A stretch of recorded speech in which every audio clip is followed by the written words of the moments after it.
멀쩡한 의사들의 본격 재능 낭비 프로젝트 나는 의사다 시즌 4. 보이는 라디오입니다.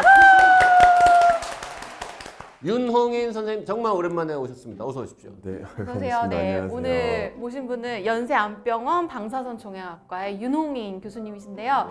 아마 저희 나는 의사다 초창기부터 보신 분들은 한 3년 전쯤에 3년이나 됐습니까? 네, 저희 되게 조촐하다 진짜. 네, 오늘 못 보던 얼굴 하나 와 있습니다. 네. 진짜 적응 안 돼요. 예.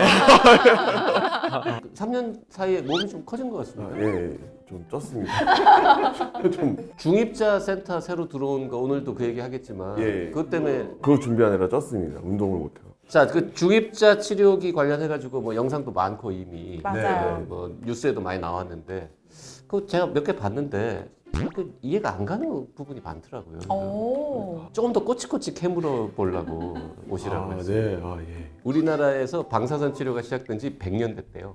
작년에 100년 됐다. 작년에 뵙는. 작년에 100년. 처음 알았습니다. 그 100년 전에 처음 시작한 거가 세브란스 병원이라고 예. 자랑스럽게 얘기하시더라고요. 중입자 치료도 세브란스 병원이 처음 시작하는 거잖아요. 어쨌든 이게 방사선 치료의 일종이잖아요. 그렇죠. 예. 자, 이제 방사선 치료라는 게 제가 이제 공부도 뭐 조금밖에 안 했고 다 까먹긴 했는데 기본적으로 이런 거 아닙니까? 이제 엑스레이 선 뾰족한 거를 2개, 3개, 4개 이렇게 해서 막 여러 방향에서 예. 이렇게 수천 개 이렇게 쏘면은 그 딱 만나는 지점에는 그 부분에 있는 암세포가 지지지지 된다. 네. 맞습니다. 이게 예. 기본 원리잖아요. 기본 원리입니다. 그럼 중입자 치료도 원리는 똑같습니까? 중입자 치료 똑같은 원리로 치료를 할 수는 있는데요. 결국 저희가 그 여러 방향에서 X선을 조사하는 게 주변 정상 조직에 들어가는 방사선의 영향을 줄이기 위해서 나눠서 조사를 하는 거잖아요. 그런 방식도 있는 반면에 그런 노력을 쭉 하면서 동시에 이 입자 자체의 퀄리티라고 해야 될까?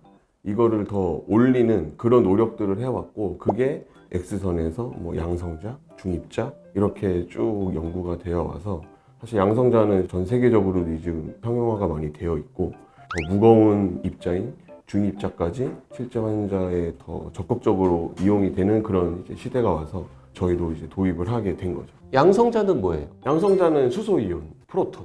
그럼 양성자 엑스레이 이거 다 하여튼 가벼운 것들인데 그거보다 12배 무거운 입자를 양성자보다는 12배 무겁고 사실 중입자의 정의가 보통 일반적으로 양성자보다 무거운 입자는 일단 중입자라고 저희가 보통 크게 분류를 하거든요. 그래서 그 안에 뭐 네온도 있고 뭐 탄소 막 이런 것들도 다 이제 중입자로 저희가 통칭을 하고 그것을 이용을 해서 치료하는 것을 중입자 치료라고 저희가 표현을 하는데 그동안 많은 연구들을 통해서 실제 임상에서 적용 가능하다고 이제 지금까지 판단이 된 거는 탄소이온 하나입니다. 시도를 하긴 했었군요. 다른 거 가지고. 여러 무거운 놈들 중에서 쓸만한 거는 탄소밖에 탄소요. 없다. 그래서 중입자는 입자 자체가 그런 물리적 특성에 의해서 여러 방향에서 쏘지 않아도 X선보다는 주변에 주는 영향이 훨씬 적습니다.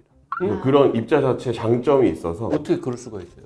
엑스레이가 이렇게 여러 군데에서 쏘는 게 다른 조직은 엑스레이가 한 번 지나갈 거 아니에요. 근데 딱 한가운데는 이제 예를 들어서 100번 지나가게 돼요. 이런 원리인 걸로 아는데 중입자는 그냥 쏴도 딱 암세포만 영향을 받고 주변은 괜찮다고요?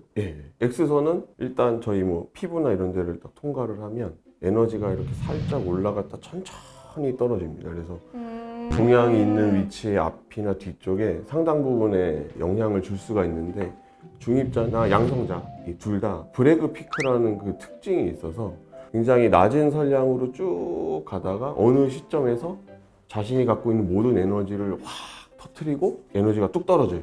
진짜? 그래서 이제 그 주변에 주는 영향이 훨씬 적습니다. 온도로 따지면 쉽게 볼 때 미지근한 상태로 몸속으로 가다가. 어딘가에 쭉 가다가 어느 순간에 타깃을 되면 만나면? 갑자기 폭발하듯이 이렇게 뜨거워진다? 확 에너지가 확 피크를 쳤다가 이렇게 뚝 떨어져요. 아니 예를 들어서 암세포가 요 총구 같은 너무 무식해 보인다. 총구 아니 저희가 많이 비유하는 표현이에요. 어쨌든 빔이 딱 출발하는 장소로부터 암세포의 위치가 30cm일 수도 있고 20cm일 수도 있잖아요. 근데 딱 그 시점에서 갑자기 애가 이렇게 폭발하게 만드는 거는 어떻게 가능해요? 중입자가 성질이 그런 것 같아요. 뭔가 이걸 쏘면은 어느 시점에 시간이 지나서 그러니까 뭐 예를 들면 뭐 한 2초 후에 터진다거나 뭐 이런 식으로 그 특성이 있나 보네요. 그 어떤 에너지 이제 레벨이냐에 따라서 피크를 치는 그 거리나 이런 게 다 있고 아. 그걸 측정을 계산해야 다, 되고. 예, 다 계산을 아, 그러면 예. 타겟이 10cm 앞에 있느냐, 15cm 앞에 예, 예. 있느냐에 따라서 총 쏠 때 약간 강도를 좀 달리해서 예, 이렇게 그래서 그 쏜다고요. 깊이에 따라서 그걸 다 맞춰서 미리 계획을 해놓고 그럼 방사선 정형외과 의사는 그럼 그런 걸 계산하는 겁니까? 아니 그건 이제 계산 잘해주는 컴퓨터 프로그램 다 있습니다.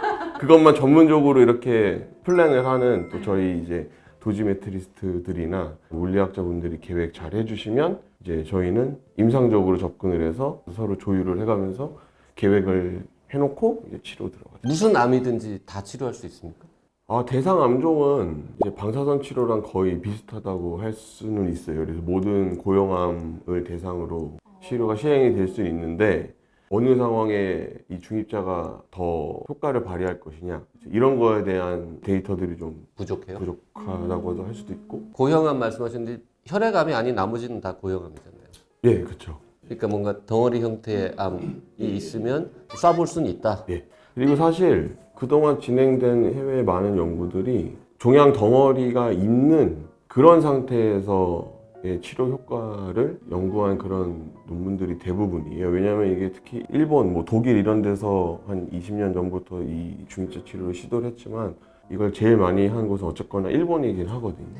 근데 이제 일본은 처음에 이 중입자를 시도를 했던 분들이 서전들이에요. 그러니까 중입자로 수술처럼 치료를 하겠다. 약간 이런 목적으로 시작을 해서 수술하지 않은 그런 암 환자들을 대상으로 연구를 쭉 해왔습니다. 여러 종류의 암에서 연구가 됐지만 그 각 암에서도 병기들이 거의 국소적으로 수술이 시행되지 않은 그런 환자분들이 대부분이 그러니까 대상입니다. 몸에 암이 여기저기 퍼져 있으면은 여기저기를 다 때리는 건 너무 번거롭고 복잡하니까 한 한 곳에 번에 모여 하나만? 있어야 된다. 번거롭다기보다는 암이 여러 군데 있으면 항암 치료를 해야죠. 그러니까 암이 여러 군데 있으면 항암 치료를 하고 한 군데 모여 있으면 수술을 해야 되잖아요. 그렇죠. 뭐 수술, 예, 그치, 수술이 떼버리는 거. 수술할 수 원칙이- 있는 환자는 수술하는 게 낫지 않냐라는 거죠. 중입자 치료를 할 게 아니라. 그러니까 정확하게 왜? 어떤 사람이 중입자 중입자 치료의 치료를 대상이 해야 되나? 되는지 궁금하다는 거예요. 그건 이제 암종마다 상황이 다릅니다. 근데 사실 이거를 하나하나 세세하게 설명을 드리긴 조금은 어렵고 중이자 치료의 이런 적응증 관련해서 궁금해하시는 분들이 굉장히 많은데 결국 수술에 비교를 하면 수술도 로봇 수술이라는 최신의 수술 기법이 있지만 수술이 안 되는 거나 수술이 의미가 없는 환자에서 로봇 수술을 하지는 않잖아요. 그렇죠, 그렇죠. 결국 수술의 적응증이라는 그 범위 안에서 로봇 수술을 할까 그냥 뭐 다른 걸 할까 이런 걸 고민을 할 거잖아요. 저희도 사실 중입자도 똑같거든요. 양성자도 똑같고 근거 중심으로 방사선 치료가 여기서 도움이 된다라고 얘기할 수 있는 그런 적응증이 해당되는 환자 안에서 이게 어떤 방사선 치료를 하는 게 제일 도움이 되겠냐 이거를 이제 선택을 하는 그런 방향으로 결정을 해야 되는 거죠. 그럼 이제 전통적으로 수술, 항암 치료, 방사선 치료 이렇게 세 가지가 암 치료의 뭐 3대 축이다. 그러면은 이 중에서 뭘 할 것이냐, 혹은 뭐 2가지 이상을 할 때도 순서를 어떻게 할 거냐를 원래 정하는 방법이 있는데 예. 그거랑 똑같이 고민해가지고 방사선 치료의 대상이 일단 돼야 그 사람을 중립자 치료를 할 건지 말 건지를 그 다음 문제다. 항암이 가능하시면 항암을 하는 거고 수술이 가능하면 그렇죠. 수술을 항암이 하는 거고. 필요하신 분은 항암을 당연히 해야죠.